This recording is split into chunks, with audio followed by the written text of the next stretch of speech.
Bienvenue, messieurs, dames, dans Actu Débat, consacré tous les vendredis au décryptage des grands sujets de l'actualité sociopolitique du pays. Et ce sera donc avec Firmet Teko Agbo. Firmet Teko Agbo, bonjour. Bonjour Ali Goka, merci de m'avoir invité. Je rappelle donc que nous serons tout à l'heure également en ligne avec le président du nouvel engagement togolais, Jerry Tama, pour également donc débattre de sa proposition pour le dialogue en cours. Eh bien, Firmet Teko Agbo, avant donc d'aborder le vif du débat, permettez donc que nous puissions découvrir la une des journaux parus ce matin, bien sûr ceux qui nous sont parvenus ici à la rédaction de la Super Radio Métropolis Lomé. On commence donc avec Togo Matin. Togo Matin qui écrit politique, dialogue inter-togolais, l'absence de Tipeee peut-elle pas peser sur les négociations?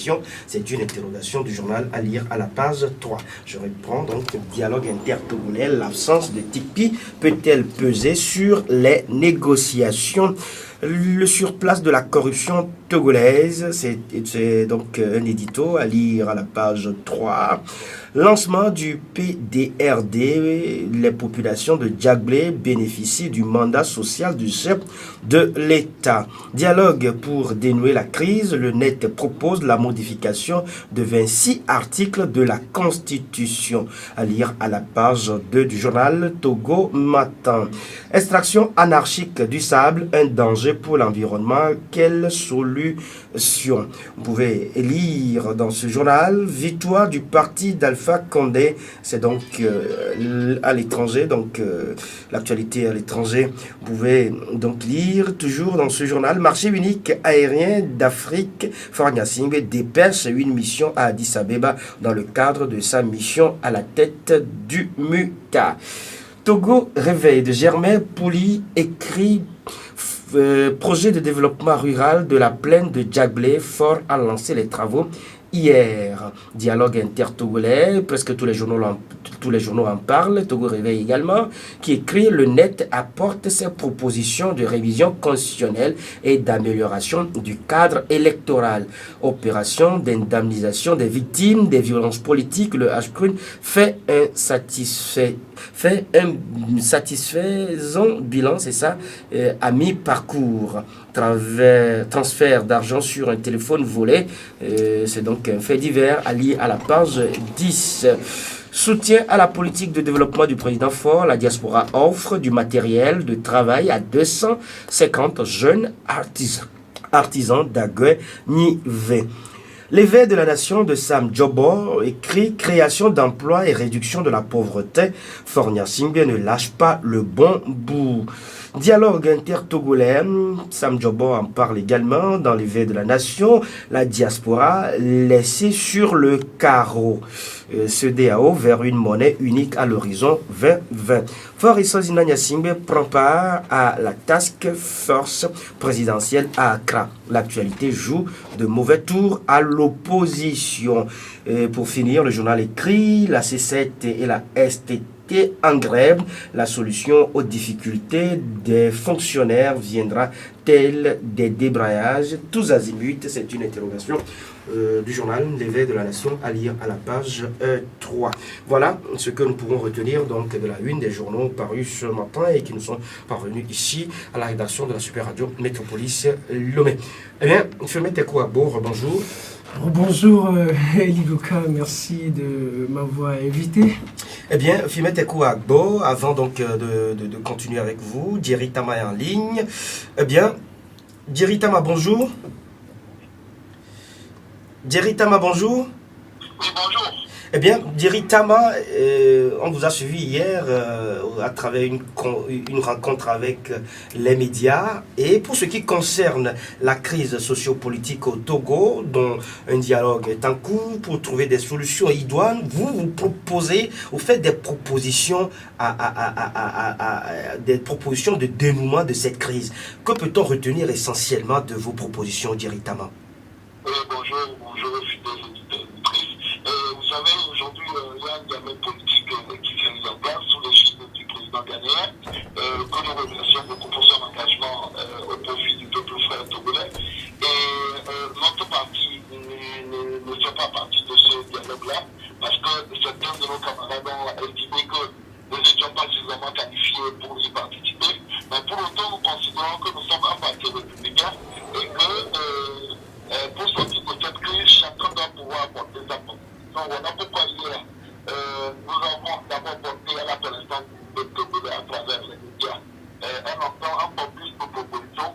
Mais avant de faire cette proposition, nous les avons envoyées à l'ensemble des protagonistes, à savoir à nos amis de la coalition des 14 partis, au gouvernement et ensuite aux facilitateurs.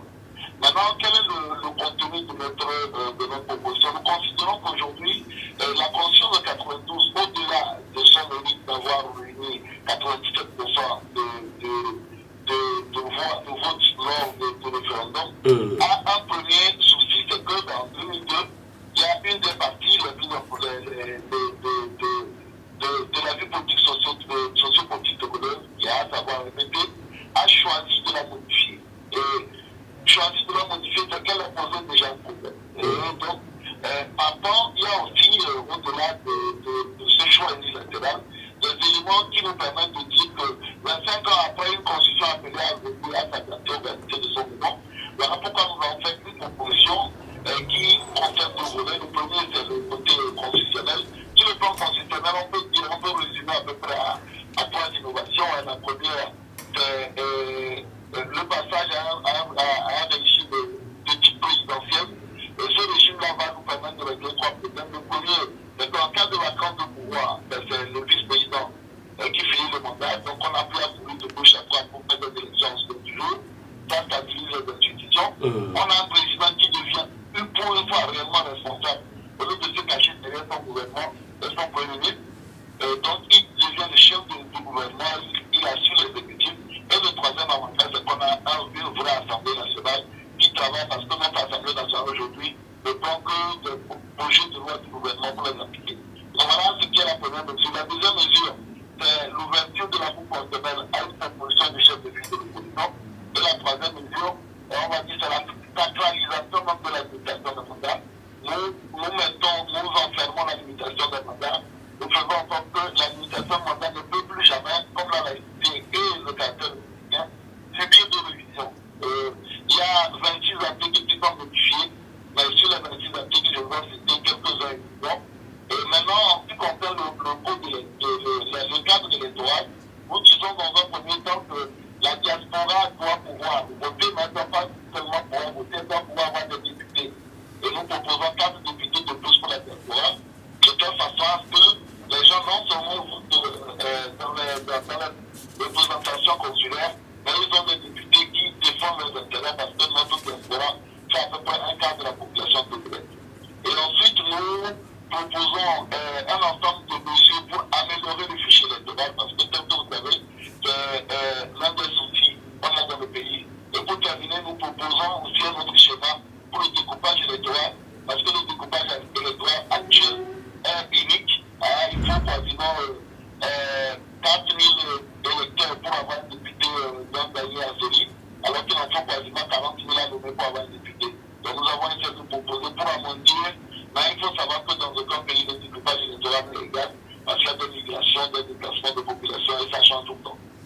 Eh bien, Jerry Tama, dans vos propositions, vous n'acceptez pas ou vous n'êtes pas d'accord sur la limitation du mandat des députés. Pour vous, alors que vous parlez, vous insistez beaucoup plus sur le renouvellement de la classe politique togolaise. On vous comprend un peu difficilement. La limitation du mandat des députés, les députés ont un mandat législatif. Et il est très important que nos assemblées, nos assemblées nationales conservent la mémoire de leurs activités. Et l'Assemblée nationale étant le lieu où on crée des lois, il faut qu'il y ait de vrais spécialistes des lois qui soient assemblés. Si vous décidez de renouveler tous les 15 ans à peu près votre Assemblée nationale, et tous les 10 ans plutôt votre Assemblée nationale, le grand enjeu, c'est de se retrouver avec des personnes qui n'assurent pas la continuité au moins de l'exercice législatif. Mais il y a le Sénat, Non, c'est ce que je dis, le Sénat, nous n'avons pas vu la limitation des mandats pour les deux chambres. Le Sénat et l'Assemblée nationale, parce que nous pensons qu'il est très important d'avoir une continuité dans la réflexion législative. Si vous décidez de remplacer les membres de l'Assemblée nationale tous les 10 ans, vous allez vous trouver face à un problème, parfois d'incompétence et de continuité. Par contre, le renouvellement de la classe politique va commencer avec l'existence des élections locales, parce qu'en réalité, pour monter, c'est au Togo qu'on voit des gens qui n'ont jamais eu de mandat électif au niveau de local qui deviennent députés.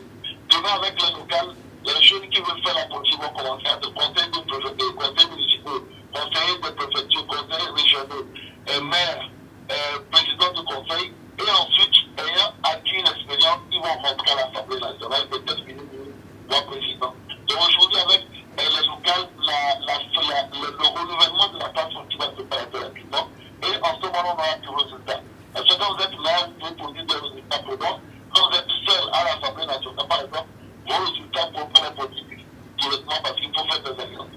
Donc voilà pourquoi nous considérons que l'Assemblée nationale doit construire une mémoire, et pour la conservation de cette mémoire, limitée à 2 mandats, vous allez vous retrouver rapidement avec une absence de mémoire au niveau de l'Assemblée nationale. Par contre, le mandat présidentiel, le mandat doit absolument être limité parce que d'abord ça use et ils ont un mandat exécutif.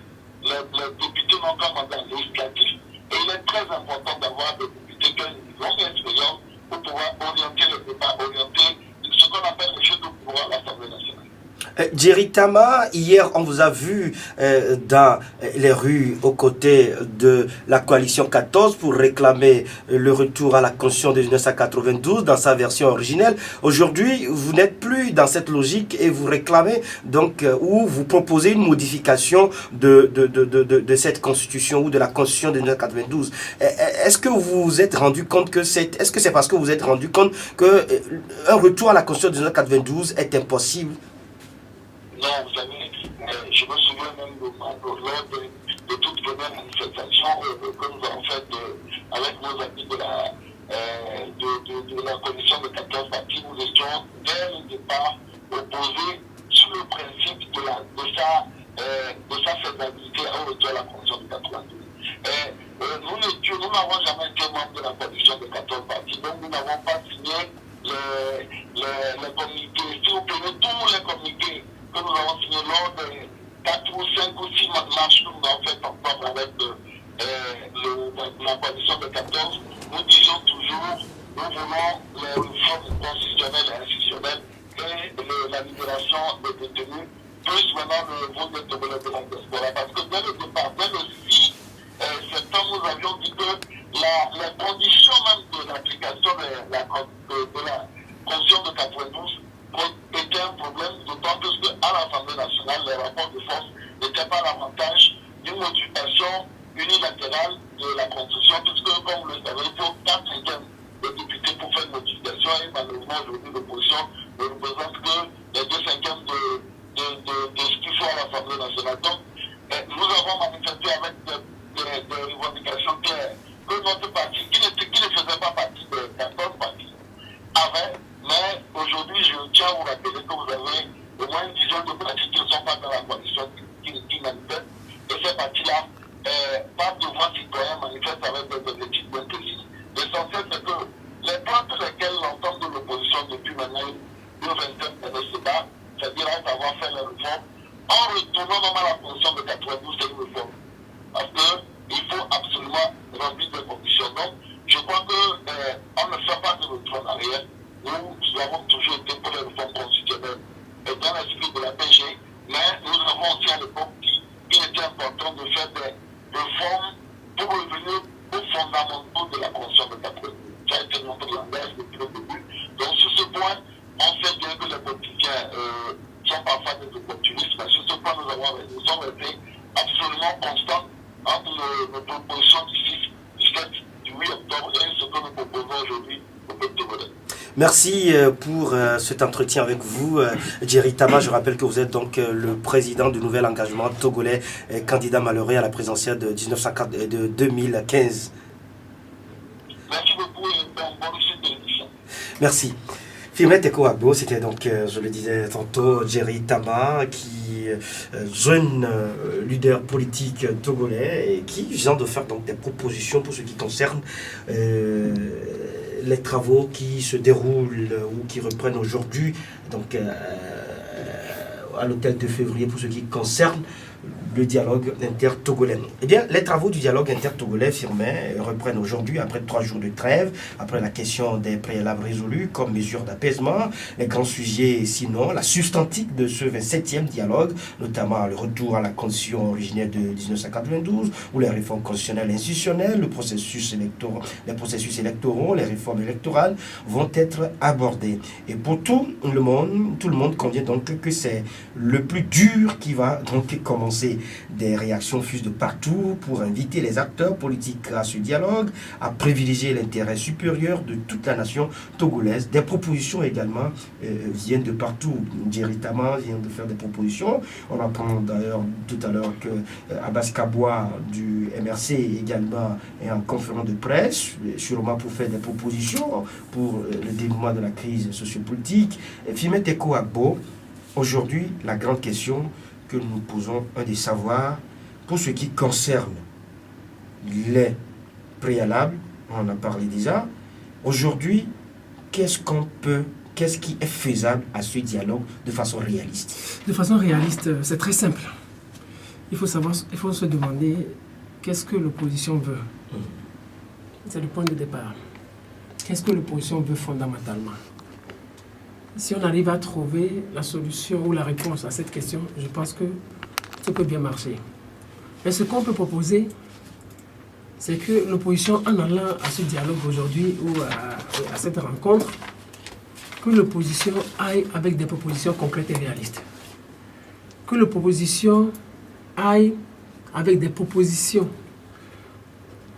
qui vont être susceptibles, qui vont amener à modifier la Constitution de 1992. Non, l'opposition n'est pas dans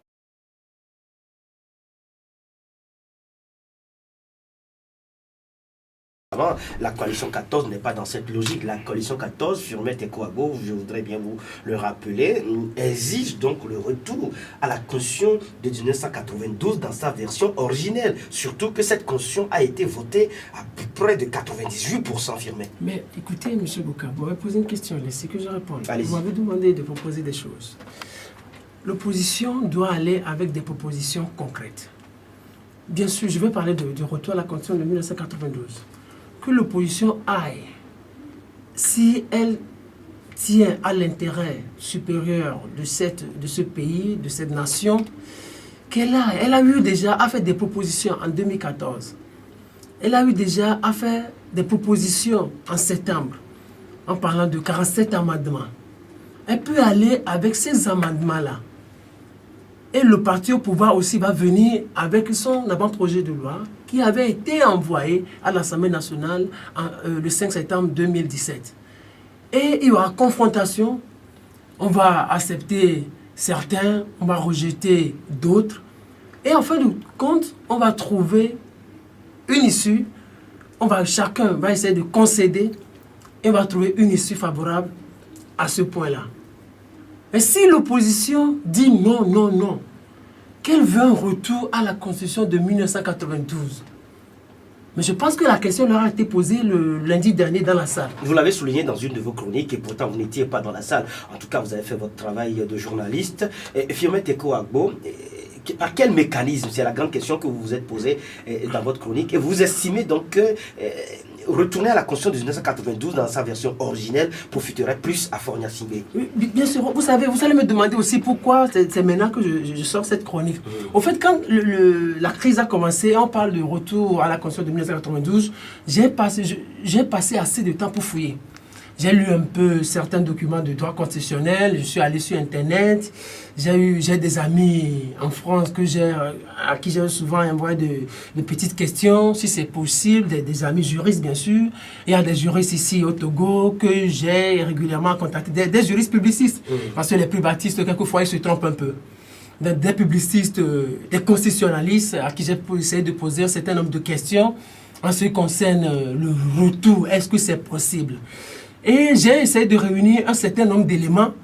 Et je peux vous assurer qu'en fin janvier dernier, je devais sortir cette chronique-là. Mais je manquais de certains éléments d'actualité. Et je voudrais aussi qu'on entame le processus véritable du dialogue avant que je ne fasse sortir cette chronique, parce que j'avais besoin d'un certain nombre d'éléments. J'ai interrogé certains acteurs, mais pour qu'ils puissent m'expliquer un peu comment se fera ce retour-là.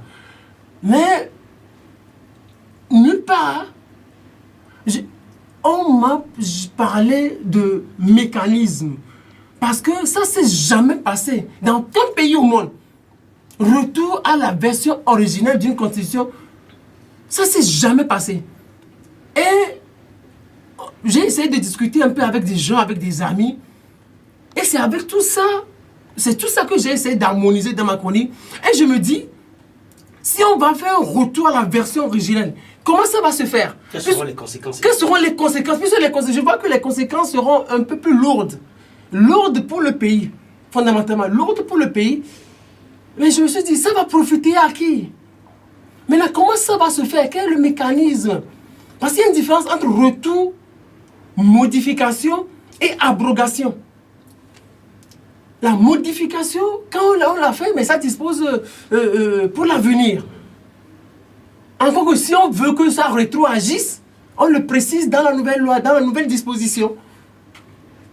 Mais quand on fait un retour intégral, les conséquences seront comment? Quelles sont les mesures? Quels sont les instruments? Quels sont les mécanismes? Quelles sont les solutions? Mais je me dis, j'ai dit dans la chronique, imaginons 2 secondes qu'on fasse un retour à la Constitution de 1992. Puisque la loi a été votée, la modification a été votée le 31 décembre 2002. Alors, nous allons nous retrouver dans la sphère du 30 décembre 2002, où la Constitution de 1992, version originelle, s'appliquait toujours. Donc si aujourd'hui, nous disons, on fait un retour, ça veut dire la modification qui a été votée, elle va partir, mais elle va partir avec toutes ses conséquences. Elle va partir avec tous ses accessoires. Regardez, je vais vous donner un petit exemple. Quand on nomme un premier ministre, depuis 2002, quand on nomme un premier ministre, quand on a nommé Dame Kodjo, je pense que c'était Pascal Boudjona qui avait lu la décision. Quand on avait nommé, je me rappelle très bien, que quand on avait nommé Maître Agbouibo, Premier ministre, on avait dit, vu la Constitution de 1992, modifiée le 31 décembre 2002. On précise toujours les On précise toujours. Ça veut dire que c'est 2 textes fondamentaux. La Constitution, la version originelle, modifiée le 31 décembre 2002. Donc si, prenons juste cet exemple, si on va, Maître Agbouibo a été nommé Premier ministre, et si on dit non, on rapporte cette décision, ça veut dire que cette décision va partir, mais avec ses conséquences. Ça veut dire Maître Agbouibo ne sera jamais Premier ministre, il sera plus Premier ministre, mais là, tout ce qu'il a eu à gagner en tant que Premier ministre, la loi ou la nouvelle disposition l'emporte aussi.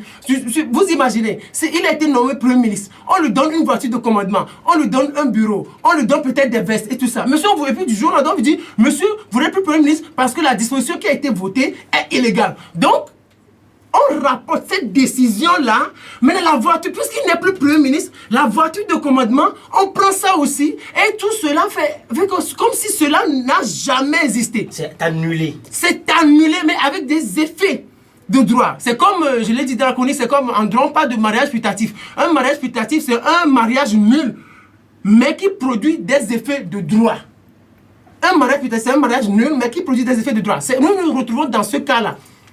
Et le Premier ministre Agbouibo, sa décision-là va être illégale, puisque la modification va partir, mais avec toutes ces conséquences-là. Regardez, l'Assemblée nationale a été constituée, la nouvelle Assemblée nationale a été constituée sur la base de cette Constitution de 92, modifiée le 31 décembre 2002.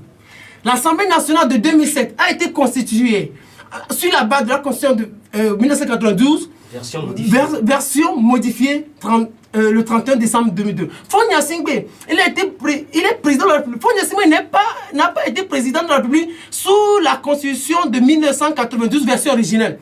Il est président de la République sous la Constitution de 1992, version originelle et modifiée le 31 décembre 2002. Donc Faure Gnassingbé, en réalité, ce qui concerne la Constitution de 1992, ça ne doit pas trop l'intéresser. Mais ce qui va l'intéresser, c'est la version modifiée. C'est cette version modifiée qui fonde son pouvoir. Donc si on dit aujourd'hui, M. Gnassingbé, cette modification, elle va partir, vous êtes président de la République. vous percevez quelque chose à la fin du mois, vous avez une voiture de commandement, vous avez tel privilège, vous avez telle prime. Ah, cette disposition-là va partir. Parce que sans cette disposition, vous ne serez jamais président. Non, pas partir. On retourne aux dispositions antérieures. Oui, on retourne aux dispositions antérieures. Ça veut dire que cette disposition-là, la version modifiée doit partir pour qu'on puisse retourner. Donc, on retourne, ça veut dire que la version modifiée n'existe plus. Donc, M. Gnassingbé, vous devez verser vos salaires que vous avez perçus, puisque vous n'avez jamais été président. Vous avez été président de façon illégale. Ce qui a été voté là, nous ne reconnaissons pas ça. Donc, vous partez, vous n'êtes plus président de la République, la version modifiée part, vous rendez vos voitures de commandement et vous vous retrouvez dans la posture de tout Togolais comme si vous n'avez jamais été président de la République. Et donc capable d'être encore de postuler. Donc quand on retourne à la version originelle, puisque la version modifiée n'a jamais existé, donc Faure Gnassingbé se retrouve dans la posture de Firmin Tenkwa Agbo, dans la posture de Eli Goka, dans la posture de votre technicien ici. Donc il n'a jamais été président de la République. Tous les effets sont annulés et donc maintenant il se retrouve dans la constitution de 1992 version originelle. Âge présidentiel, 45 ans. Il n'a jamais été président. Les mandats présidentiels limités, 2 mandats. Donc, Faure Gnassingbé, comme il n'a jamais été président, donc il peut maintenant, puisqu'il a déjà l'âge, il a 52 ans cette année, en juin prochain, il aura 52 ans. Donc, il dit, j'ai jamais été président, la Constitution de 1992 me protège, donc je peux être maintenant président de la République, je peux être président. Donc, il dépose sa candidature, il remplit les conditions d'âge, et maintenant, quand il se positionne, en 2020 par exemple, il peut encore faire 2 mandats parce qu'on retourne à la Constitution de 1992. Mais regardez, si on décide aujourd'hui dans cette salle qu'on retourne à la Constitution de 1992, maintenant on va la faire comment? Tout d'abord, première question, on va la faire comment? Même si on abroge, on dit on va voter une loi à l'Assemblée nationale pour abroger, mais avec quoi on va? Puisque la nouvelle loi va s'inspirer fondamentalement de la Constitution de 1992, version originelle et version modifiée. On va dire, vu la Constitution de 1992, version originelle modifiée. Donc ça veut dire la nouvelle loi d'abrogation même va être illégale. La nouvelle loi d'abrogation même va être illégale. Supposons encore. Allez-y très rapidement. Oui, on va dire encore. Faure Gnassingbé, on rejoint la Constitution de 1992. Vous n'êtes plus président de la République. Maintenant, qui va diriger le pays? On va dire l'Assemblée nationale. Le président de l'Assemblée nationale va assurer l'intérim. Mais cette Assemblée nationale est illégale.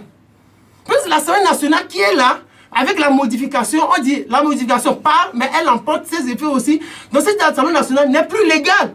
Donc elle va partir aussi. Maintenant on va se retrouver, on va dire, la Cour constitutionnelle assure ou constate la vacance du pouvoir. Quelle Cour constitutionnelle? Puisque cette Cour constitutionnelle-là, elle là, sur la base de la version modifiée. Puisque la version modifiée part, la Cour constitutionnelle aussi part. Donc on va se retrouver dans une cacophonie totale. Mais Firmin Tenkwa Agbo, vous relevez dans votre chronique que la question a été posée à la coalition 14 de savoir, par bien sûr le facilitateur, le président ghanéen Ado Nana, de savoir quel est le mécanisme, quels sont les mécanismes par lesquels la coalition pense qu'on pourrait parvenir au retour à la Constitution de 1992 dans sa version originelle. Et selon vos analyses ou selon les faits que vous avez rapportés, ils n'ont pas été capables de répondre à cette question. Ils n'ont pas été capables. Regardez, on a posé la question au professeur Olou. Il dit non, on va proposer des solutions. On pose encore la question. Puisque le problème, c'est quoi? La coalition a cette... excusez-moi, mais je ne sais pas si c'est une malchance ou c'est une chance extraordinaire. Le président ghanéen, c'est un juriste, c'est un avocat. Chevronné. Un juriste chevronné. Mais qui a fait longtemps la France, qui a étudié le droit français. Il parle très bien le français. Il parle très bien le français. Mais il a dit, mais quel mécanisme?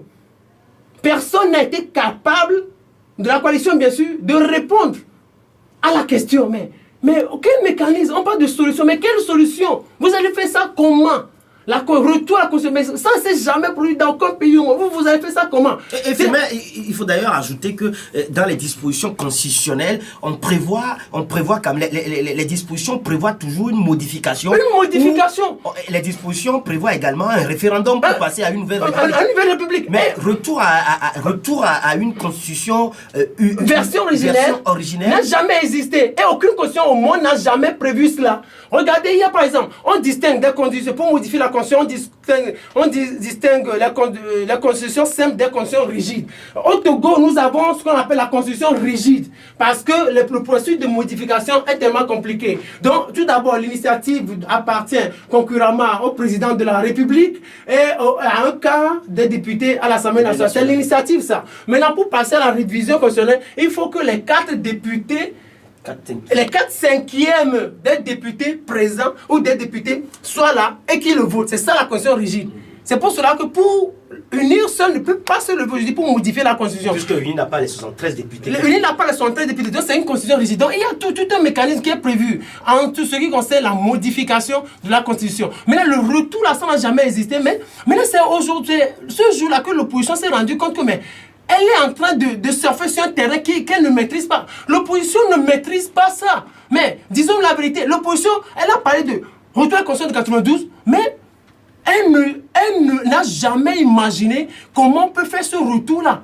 Elle n'a jamais imaginé. Fimet Ekouagbo, j'ai l'impression que l'opposition, en disant retour à la Constitution de 1992 dans sa version originelle, l'opposition aurait plutôt parlé de modification. Oui, elle aurait été beaucoup plus maligne. Elle aurait parlé de modification dans l'esprit de la version originelle. Dans l'esprit de la version originelle. C'est beaucoup plus faisable. Et c'est beaucoup plus faisable. Et c'est ce que même certains proposent. Retour fondamentaux de la Constitution. Directement en parler tout à l'heure. Mais retour intégral, ça n'a jamais existé. Et puis ça va être tellement compliqué. Les conséquences seront lourdes. Même si on dit retour aujourd'hui, eux députés, Jean-Pierre Fabre, il est là, sous la base de quoi? Sous la base de cette loi portant statut de l'opposition et qui fait de lui chef de file de l'opposition. Donc, lui aussi, s'il dit que cette modification est illégale ou n'est pas acceptable, mais il profite de cette modification. On comprend donc que l'intérêt de votre chronique, c'est de montrer que l'opposition s'embrouille dans le message ou dans le choix des termes. L'opposition s'embrouille dans le choix des termes. Non, l'opposition, elle n'est manipulée par la rue, elle est toujours manipulée par l'émotion. Vous avez dit, le temps de la démocratie directe est révolu. On ne peut plus confier le pouvoir au peuple. Qu'est-ce que la rue peut dire? La rue juste va se prononcer. C'est pour ça qu'on dit la démocratie aujourd'hui, elle est beaucoup plus représentative. Là, on va dire, vous choisissez qui? On dit, on choisit Eli Goka. Donc on sait que vous avez de la matière, vous pouvez réfléchir. Et maintenant, quand vous allez devant les gens, vous allez bien parler. La rue directement ne peut pas dire, la rue ne peut pas être capable d'analyser un certain nombre de choses. Parce qu'il y a beaucoup de choses beaucoup plus scientifiques. C'est pour ça que... Au départ, l'opposition ne parlait pas de l'opposition dans son ensemble aujourd'hui, ou au niveau de la C14 ne parlait pas du retour à la Constitution de 1992 dans sa version originelle. Tipi Achadam, avec l'effet Tipi Achadam, on note donc que tout le monde s'est mis dans cette posture. L'opposition a été trompée par Tipi Achadam, en fait. C'est-à-dire la C14 ou je dis la C13. Je dis la C13 a été trompée, elle est tombée dans le piège de C13. Oui, parce que la C13 est tombée dans le piège du PNP. C'est avec le PNP qu'on fait C14. La C13, ils se sont trompés. Ben, comme il dit, c'est lui l'homme du moment. Tout le monde a rallié son camp. Et maintenant, on s'embrouille, on sait pas ce que... Regardez par exemple, si l'opposition même veut, moi, c'est-à-dire, je ne vais pas dire quelque chose ici, mais c'est-à-dire si l'opposition tient à ce retour-là, c'est elle qui va beaucoup plus perdre. Parce que tous les députés qui sont là, de l'opposition, je ne veux pas parler, tous les députés unis, opposition, eux tous, cette assemblée-là va disparaître. Tout ce qu'ils ont eu à percevoir, ils vont leur voiture de commandement, ils vont rendre tout ça, ils vont se positionner dans la posture comme s'ils n'ont jamais été députés. Ils n'ont jamais été députés et ils vont tout rembourser. Je me demande s'ils auront les moyens pour pouvoir rembourser cela. Vous imaginez, l'opposition a manifesté pendant 6 mois avec des revendications dont elle ne mesure nullement la portée. Et il y a un ancien président américain qui a dit, c'est quand on n'a pas de responsabilité qu'on a la solution à tout. Je reprends. Un ancien président américain a dit, c'est quand on n'a pas la responsabilité qu'on a la solution. La solution à tout. Qu'on pense avoir la solution à tout. L'opposition, on l'a mise devant cette responsabilité. Dites-nous, comment vous pensez faire ce retour-là? Elle a été incapable de proposer ce mécanisme de retour. Et comme solution, vous pensez que l'opposition devrait plutôt parler de modification dans l'esprit de la version originelle. Quand l'opposition propose, et puis tout le monde va suivre ça. Parce que c'est quelque chose d'intéressant, on va dire. Non, on propose la modification dans l'esprit de la version originale. Vous vous rappelez, je sais, l'attitude de Maître Agbouibon m'étonne aujourd'hui. Au départ, Maître Agbouibon parlait beaucoup plus de l'APG. De l'APG. Je me rappelle quand on avait interviewé dans la marche. Des réformes selon l'esprit de l'APG. Selon l'esprit de l'APG, quand on avait interviewé le jour de la manifestation du 6 septembre, il dit les réformes constitutionnelles et institutionnelles dans l'esprit de l'APG. C'est ce qui a été décidé à l'APG. C'est ce qui a été décidé. Aujourd'hui, on l'a embarqué. Il parlait également du déverrouillage des institutions. Il parlait du déverrouillage des institutions de la République, comme il en a toujours parlé. Mais aujourd'hui, lui aussi parle de ce retour-là, dont il ne maîtrise nullement les mécanismes. Mais parmi la coalition 14, Firmin Tekou Agbo, on note quand même la présence de grands juristes. Oui. Agbouibon Madje Yarvi a été l'un des grands avocats que le Togo ait connu. Non, pour mettre Agbouibon, je comprends un peu. Vous savez, c'est quelqu'un qui a été Premier ministre. Entre-temps, il a été vomi, il a perdu un peu sa popularité. Et comme aujourd'hui, il est au soir de sa vie et qu'il est déjà au 3e âge, il se dit qu'est-ce qu'il faut faire aujourd'hui? J'ai été Premier ministre, peut-être je ne peux jamais être président de la République. Donc, il faut aussi que moi, si je cherche à avoir un peu de popularité avant de mourir. Quand je mourrai, il y aura assez de Togolais, des millions de Togolais qui vont pleurer. Donc, c'est pour cela qu'il s'embourbe aujourd'hui dans ce populisme, dans cette popularité. Il sait que cette coalition n'ira pas loin avec ça. Parce que Maître Agbouibon a toujours été très réaliste. Maître Agbouibon a toujours été très réaliste. Il réaliste en disant par exemple, Firmin Tekou Agbo, que cette constitution, c'est la constitution qui est d'actualité, qui est en vigueur aujourd'hui, est un cancer. Oui, il parle aujourd'hui de cancer. C'est lui qui parle de cancer. Alors que c'est avec ce cancer-là qu'il a été nommé Premier ministre. C'est avec ce cancer-là qu'il a été nommé Premier ministre. C'est avec ce cancer-là que son parti, le CAR, a eu 4 députés à l'Assemblée nationale. Quand il bénéficiait, il jouissait des délices de ce cancer, il ne savait pas que c'était un cancer. Quand Maître Agbouibon jouissait des délices de ce cancer, il ne savait pas que c'était un cancer. Quand il jouissait des délices de ce cancer, il ne savait pas que c'était un cancer. Il était allé voir Fonya Singbe, selon Nicolas Lawson, bien sûr, pour dire non, si on fait les réformes selon l'esprit de l'APG, selon l'APG maintenant, si on met en application l'APG, non, c'est l'UFC qui va beaucoup plus profiter à l'UFC. Donc on ne fait pas les réformes. Donc à ça, à l'époque, le cancer lui permettait à l'époque de voyager, de gagner des millions, d'aider sa famille, parce qu'à l'époque, c'était pas un cancer. C'est quand aujourd'hui, il n'est plus Premier ministre, il trouve que le test dont je bénéficiais à la faveur était en réalité un cancer. Vous savez comment on appelle ça? Vous savez comment on appelle ça? C'est de la duplicité et c'est de la mesquinerie. Parce que quand vous profitez du pouvoir, vous ne savez pas qu'il y a problème. C'est comme un ministre, un Antoine Folie aujourd'hui, qui va se retrouver aussi au sein de la coalition, qui va critiquer le pouvoir, qui va dire aujourd'hui qu'il y a mauvaise gouvernance au sein du pouvoir, que le pouvoir ne fait pas bien, que c'est de la dictature, alors qu'il a été ministre. Alors qu'il traîne aussi des ardoises. Quand il a été ministre, il y a des dossiers. Il y a des dossiers. Vous savez, ce qui tue le Togo aujourd'hui, c'est la duplicité, c'est la mesquinerie, c'est la duplicité. Les opposants togolais, la plupart ne sont pas sincères. La plupart ne sont pas sincères. Oh, ils auraient été sincères, on ne serait pas ici aujourd'hui. Il faut que les gens soient sincères, qu'ils sachent exactement ce qu'ils veulent pour ce pays. Pendant 6 mois, ils ne savaient même pas pourquoi ils marchaient. Les revendications, la plateforme de la C14 était bien claire. Bien clair, retour à la Constitution de 92. Mais comment vous le ferez? Ils n'arrivent pas à le dire. Vous imaginez, vous voulez diriger un pays et on vous propose, mais le test qui fonde ce pays, vous ne savez pas comment maîtriser ce test. Et vous voulez qu'on vous confie un pays. Je ne dis pas que c'est impossible, mais vous voulez qu'on vous confie un pays. Quand ils étaient allés à Paris, demandez-leur. On les avait reçus un à un. Proposez-nous. Qu'est-ce que vous proposez? Mais nul n'a été capable de convaincre. Mais du moment où vous ne maîtrisez pas les conditions ou le mécanisme par lequel il faut passer pour faire un retour, mais comment vous pouvez avoir toute l'astuce mais moi, je pense que, je te le disais il y a quelques instants, que l'opposition peut-être s'embrouille un peu dans les termes. L'opposition aurait pu dire tout simplement modification de la constitution actuelle dans l'esprit de la version originelle. L'opposition peut proposer ça. Et puis on ne serait même pas à ce niveau. On ne serait plus à ce niveau. Fonya Singbe a proposé un texte. Et au lendemain du 6 septembre d'ailleurs, l'opposition a fait des amendements. L'opposition a fait des amendements. Elle seraient restés dans la salle, peut-être ils auraient peut-être encore évolué aujourd'hui. Peut-être on ne va pas accepter les 47 amendements, mais puis c'est une question de négociation. Le parti au pouvoir aussi va perdre un peu l'opposition. Le ministre Boukbessi n'en a pas tenu compte. Oui, on a appris, mais pourquoi l'opposition devrait quitter la salle?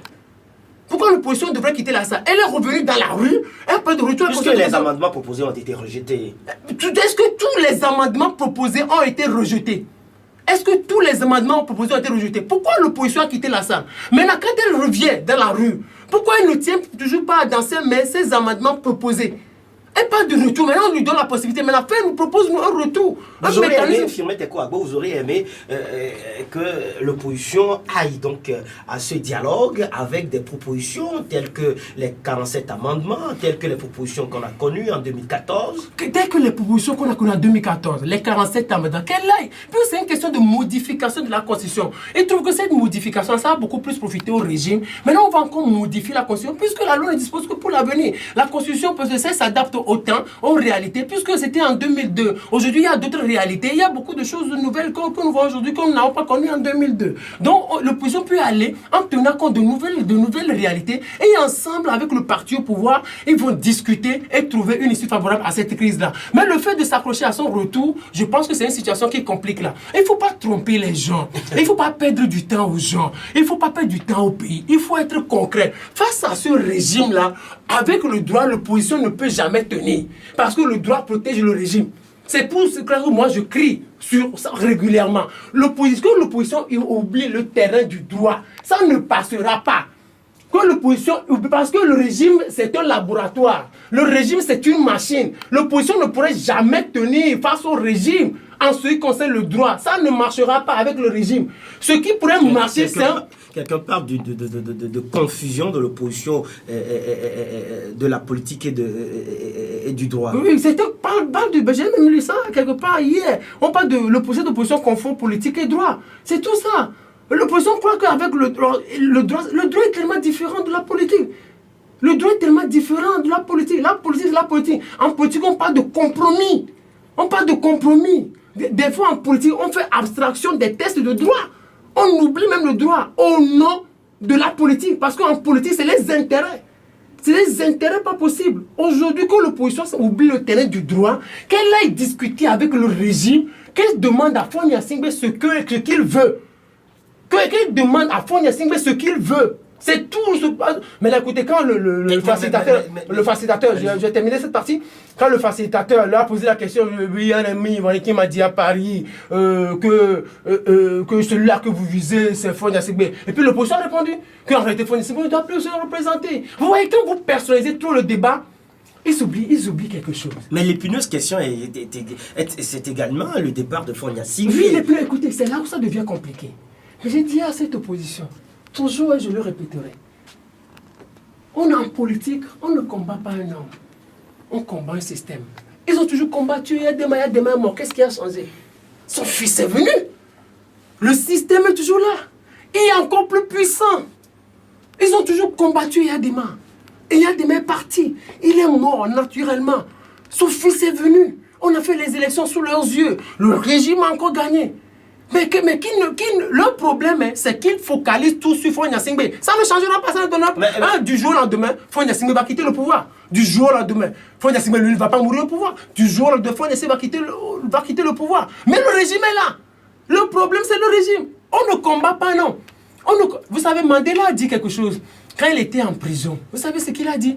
Il a dit, j'avais eu un optimisme idiot de penser que moi seul, avec toute mon équipe, avec ce peuple derrière, que je pouvais, en optant pour une lutte armée, je pouvais combattre ce régime sud-africain et le gagner. J'avais eu un optimisme idiot. Je me suis trompé. C'était en prison qu'il disait ça. Oui. Et c'est là où il disait, à partir du moment où il dit non, qu'il faut être réaliste. C'est à partir de ce moment-là qu'il a dit maintenant, il faut beaucoup plus négocier les choses. Oui. En dehors des caméras, en dehors de tout ce qui se fait dans certaines négociations ou dans des pourparlers, il faut quand même des passerelles. Il faut quand même des passerelles. Il disait ça, mais non. Il faut qu'on... Parce que le Mandela était suivi par la majorité des Sud-Africains. Certains acteurs politiques ou leaders d'opinion ne pensent pas la même chose que vous. Ils pensent d'ailleurs qu'au menu des points au menu des discussions au niveau du dialogue doit être visible. Le point départ immédiat de Faure Gnassingbé. Togo Ata, par exemple, dit dans les points à discuter, nulle part je n'ai lu départ immédiat du dictateur. Messieurs, dames, les opposants, vous prétendez discuter au nom de qui? En votre nom, par appétit du pouvoir, osez le dire ouvertement. Ainsi, vous n'infligerez pas de faux espoirs au peuple togolais. Dans votre cirque médiatisé, je n'ai pas vu le vrai détenteur du pouvoir dictatorial, l'armée. Vous voulez négocier avec des sous-fifres sans aucun pouvoir, alors que le vrai détenteur du pouvoir depuis 51 ans ne se sentirait pas engagé par vos conneries. Et donc, vous savez, ceux-là qui ont beaucoup plus tué l'Afrique, ils sont les intellectuels africains. Ceux-là qui ont tué le développement et la démocratie en Afrique, ils sont les intellectuels. Non, la plupart des intellectuels, des juristes, ils ont tué l'Afrique. Ce sont eux les premiers. Puisque les gens croient que quand on va à l'école, quand on a les diplômes, on est prêt pour la politique. C'est faux. Quand on va à l'école, on a de grands diplômes, qu'on est professeur en droit, professeur d'université agrégé des facultés de droit, quand vous criez, les étudiants vous crient, quand vous sillonnez le monde entier pour donner des cours, vous pouvez faire la politique, vous pouvez parler des sujets politiques, vous pouvez avec une certaine musique. Quelquefois, c'est faux. Celui-là qui parle, c'est un intellectuel. Mais il est loin de maîtriser ce qu'on appelle la politique. Parce qu'il oublie qu'en politique, il y a ce qu'on appelle négociation. En politique, il y a ce qu'on appelle compromis. Ah bon? Il était où? Quand on élisait ce dictateur en 2015, il était où? Il était où? Ce ne sont pas ces opposants même qui ont légitimé ce dictateur-là. Il était où? Il demande aux opposants de demander le départ immédiat de Faure Gnassingbé. Oui, il était où en 2015? Au lendemain des élections, pour ne pas demander départ immédiat. Mais écoutez, si vous voulez parler du droit, le régime va vous coincer partout. Parce que Faure Gnassingbé, il est légalement le président de la République. La Constitution a été votée en 2002, le 31 décembre. Il y a le parti majoritaire a procédé à la modification, donc tout a été fait selon la loi. Faure Gnassingbé, la Cour constitutionnelle a validé son élection. A validé sa candidature. La Cour constitutionnelle a validé la candidature de Jean-Pierre Fabre. Jean-Pierre Fabre est allé déposer sa candidature devant cette Cour constitutionnelle. Donc personne ne vient dire quelque chose, quoi que ce soit ici. Ne trompez personne. Ils vont tromper peut-être certains, mais pas nous. En tout cas, je voudrais te citer avant que tu poursuives le développement de ton analyse. C'est Tahar Ben Jeloum qui dit « La politique et la comédie ont en commun le mensonge. Sauf qu'en politique, ne pas dire la vérité est une indignité et que dans la comédie, rien ne sert de la dire puisque tout a été inventé. » Et donc, la vérité, parfois, il faut oser la dire en politique. La politique, il faut oser la dire en politique. Il faut oser la dire en politique. Mais il dit, mais écoutez, c'est un grand intellectuel, celui qui parle. C'est un grand intellectuel. C'est un grand intellectuel, sauf que il était intellectuel, mais je pense qu'il a fini maître assistant. Il n'a pas été professeur. Il a étudié, il a été professeur de lettres, enseignant de lettres modernes, mais il n'a pas gravi d'échelon. Il n'a pas été trop brillant en matière de titres. Et par rapport à ça, je comprends sa position. Il me semble qu'il lui manque beaucoup de choses. C'est quelqu'un qui c'est un retraité, mais il lui manque beaucoup de choses. Moi, je crois qu'il aurait été beaucoup plus sage. Il ne parlera pas de départ immédiat. Puisque je sais que c'est le sujet qui fâche aujourd'hui, c'est le départ immédiat. Et quand il maîtriserait la politique, il focaliserait pas son attention sur Faure Gnassingbé. Le problème, ce n'est pas Faure Gnassingbé. Le problème, ce n'est pas Faure Gnassingbé. Si Faure Gnassingbé part aujourd'hui, qu'est-ce qui va changer? Le problème, je vais le dire aux opposants, que les opposants qui me suivent. Allez-y. Le problème aujourd'hui, ce que moi je souhaite, c'est très simple. En allant dans cette salle, première chose, en allant dans cette salle, que l'opposition aille avec des propositions concrètes. Ce que vous proposez à l'opposition. Ce que je propose à l'opposition. Que ceux-là, les opposants qui m'écoutent, les activistes qui m'écoutent, qui me suivent très bien. Je suis contre personne. Moi, je me bats pour une chose, le Togo. Je ne soutiens ni l'opposition. Ça m'importe que c'est des politiciens, chacun cherche son intérêt. Mais moi, je me bats pour le Togo. Mon parti politique, c'est le Togo. C'est pour cela que moi, je critique les deux camps. J'ai toujours dit que Faure Gnassingbé, c'est un jeune président dictateur. Parce qu'il a toutes les institutions dans ses mains. Il contrôle tout. Il a l'armée qui le soutient, il a tout. C'est un président. Parce que la Constitution fait de lui un président. La Constitution fait de lui un président. C'est un régime présidentialiste qui fait de lui un président très fort. Donc c'est pour cela que je dis que je suis un jeune président dictateur. L'autre chose, regardez, première chose, que l'opposition aille avec des propositions concrètes. Avec les 47 amendements. Quelqu'un discute avec le régime. Qu'elle oublie le retour intégral à la Constitution de 1992. Et qu'on fasse revenir le texte proposé par le gouvernement et qu'on améliore ce texte-là et qu'on envoie ce texte au référendum. Que l'opposition fasse son ajout et qu'on améliore ce test et qu'on envoie ce test au référendum. C'est quoi? Bon, si ils arrivent à s'entendre sur le test, faut-il encore aller à un référendum? Oui. On peut aller à l'Assemblée nationale. On peut aller à l'Assemblée nationale directement. Voter et faire passer comme... Non, puisque l'opposition a toujours tenu à parler de peuple à voter en 1992 avec 97% de voix, tout ça. Maintenant, le peuple a évolué, non? Ensemble, qu'on aille voir encore ce peuple. Puisqu'on va dire que l'Assemblée nationale, s'il y a problème, tout ça, maintenant qu'on aille directement devant ce peuple-là, on sait que c'est encore beaucoup plus légitime. L'Assemblée nationale, c'est légal, mais au niveau du peuple, c'est beaucoup plus légitime. Ça donne beaucoup plus de poids, beaucoup plus de légitimité. Et Firmin, aller donc au référendum suppose également qu'il faut faire des réformes électorales. Il faut des réformes électorales. Revoir le cadre électoral. Oui, c'est tout. Oui, c'est dans mes propositions. Allez-y. Oui, là, sur ce point-là, maintenant, il faut des réformes électorales. Il faut des réformes vraiment électorales. Très profondes. Très profondes. Qui puissent garantir la transparence et la crédibilité des échéances électorales. La crédibilité. Transparence des élections, que l'opposition mette un accent particulier sur ça. Pourquoi du jour au lendemain, qu'on ne dise pas, on a volé, on a fraudé les élections. On ne veut plus ça dans ce pays. Il faut s'entendre dans cette salle. Des élections, il y a des violences. Le candidat est heureux, le candidat qui a gagné, victorieux, puisse s'appeler.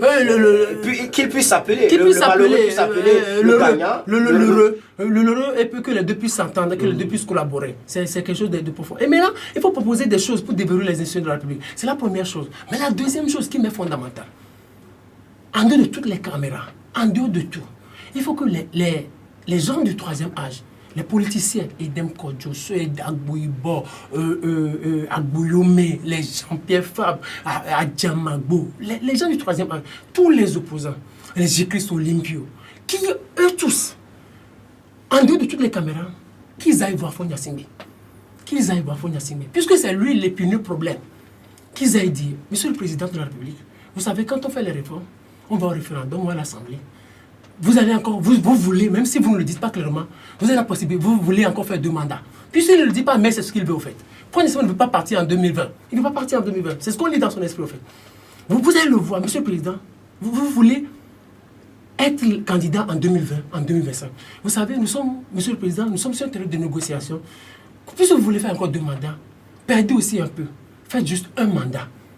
Comme on l'avait proposé en 2014. Faites juste un mandat. Le peuple dans la rue, l'accepterait-il? Oui, écoutez, on parle de politique et de négociation. Vous parlez du peuple. et vous, Monsieur le Président, vous faites juste un mandat. Et maintenant, pendant ce temps, Faure Gnassingbé va encore se présenter en 2020. Pendant ce temps, les institutions fonctionnent normalement. On met en branle le processus de décentralisation. On fait les élections locales, on fait les élections législatives. Mais pendant ce temps, qu'est-ce qui se fait? On essaie à l'Assemblée nationale de voter les textes, les lois qui sont relatifs au statut des anciens présidents, au statut des anciens officiers, au statut des anciens premiers ministres. Et que pendant ce temps, à la fin du mandat, du mandat de Faure Gnassingbé, personne ne sera poursuivi. On ne poursuivra personne. On garantira la sécurité à tout le monde. On aura une belle villa pour le président de la République. On lui dira, c'est votre statut. À la fin de votre mandat, c'est si vous allez loger, c'est si vous allez vivre. Personne ne vous touchera. Et dans cette disposition qu'on aura votée même, on dira, celui-là qui se lèvera un jour pour poursuivre un ancien dirigeant ou qui que ce soit sera même poursuivi lui. Donc on garantira la sécurité à tout le monde. Et pendant ce temps, les conditions pour nommer un directeur général pour organiser les concours, on définit toutes ces conditions-là. Et pendant 7 ans ou pendant 10 ans, on essaie de déverrouiller les institutions de la République unies, ou ceux-là qui travaillent à l'administration, ils restent à leur place. Maintenant, si on veut organiser des concours, on s'assure de la crédibilité et de la transparence de ces concours-là. Et pendant ce temps, on travaille par rapport au déverrouillage des institutions de la République. Et maintenant, en 2025, Faure Gnassingbé, il est prêt à partir, même si UNI se dit, on n'est pas encore prêt. Il faut se dire que l'opposition te donne, d'ici 2030, il se dit, nous avons 10 ans pour déverrouiller les institutions de la République. Nous avons 10 ans pour garantir la transparence des élections. Nous avons 10 ans pour assurer la sécurité du président de la République. Nous avons 10 ans pour relancer le pays sur la voie du développement et de la démocratie. Vous savez, Mandela, il est en prison. Ils ont pris plus de 10 ans pour négocier. Mandela a pris plus de 10 ans pour négocier avec le régime apartheid. Plus de 10 ans. Et c'est en prison qu'il a négocié. Il dit, quand je serai là, je ne vais pas chasser les Blancs. Les pôles économiques, ils resteront toujours avec le pôle économique. Personne ne les chassera. Nous allons juste prendre le pouvoir politique, mais les Blancs seront à leur place. Et moi, quand je serai là, même, il a fait un mandat, les gens n'ont pas compris. Et quand je serai là, je ferai juste un mandat, je me retirerai et quelqu'un d'autre viendra et poursuivra le chemin. Donc il a pris plus de 10 ans pour négocier cela. C'est pour ça que quand il est sorti, sa femme, Winnie Mandela, a été obligée de divorcer parce qu'elle s'est dit, mais Mandela, tu nous as trahis. Parce que dans les coulisses, il a négocié profondément.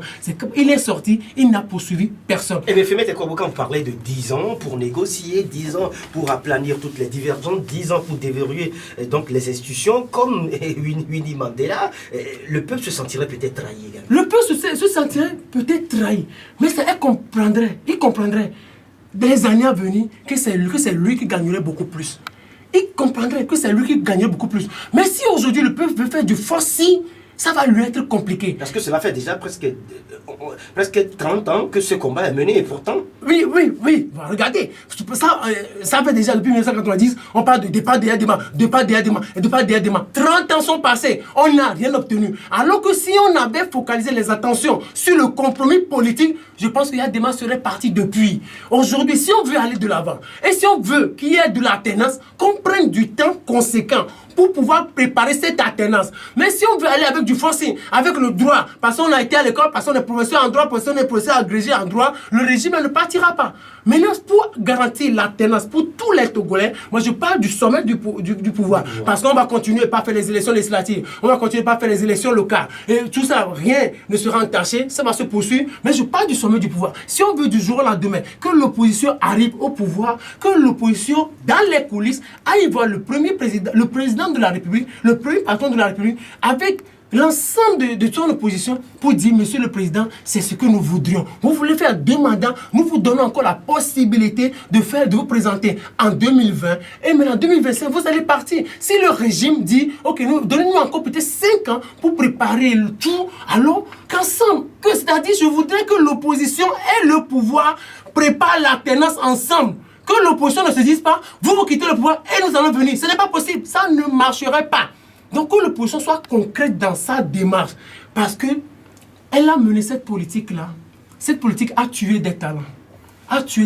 Il y a des gens, si elle avait mis l'accent sur le développement et préparé l'alternance, le Togo serait très loin aujourd'hui. Cette opposition des années 90, là, elle a fauté, elle a péché. Mais malgré cela, nous leur tirons chapeau. Parce que tenir face à ce régime-là, un régime dur, avec une armée, un régime qui contrôle tout, un régime qui contrôle l'armée. Ce n'est pas facile.